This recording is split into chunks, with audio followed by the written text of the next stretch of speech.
Today's boilers, as they have been since their origin, involve the complex production and manipulation of steam. The forced draft fan blows air into the system. A portion is routed to the pulverizers, which crush coal into a fine dust before pushing the mixture up through feeder tubes. The other portion passes through an air preheater, which transfers heat from the exhaust gases to the incoming air, raising the air temperature, reducing moisture, and producing a cleaner burn. The hot forced air and coal dust converge in the wind box, where the mixture is blown out through burners and ignited inside the firebox, transferring radiant heat to the water-filled tubes.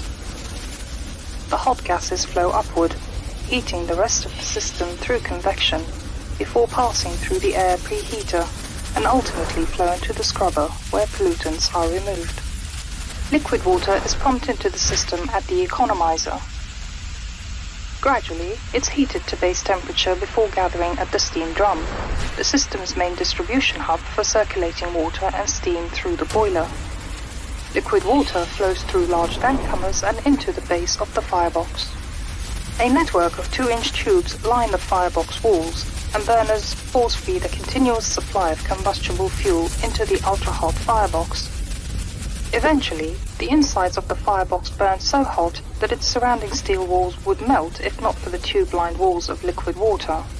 At the point in the cycle when the liquid water turns to steam, the steam separates and collects at the top of the steam drum. Because this saturated steam still contains small amounts of liquid water that would cause corrosive damage to the turbine, the saturated steam is routed back into the firebox and through superheats to burn off all but the smallest traces of liquid water.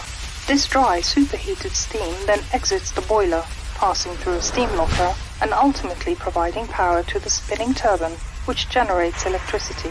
Finally, exhaust steam, now at a lower temperature and pressure, is sent back to the boiler through a dedicated reheat stage.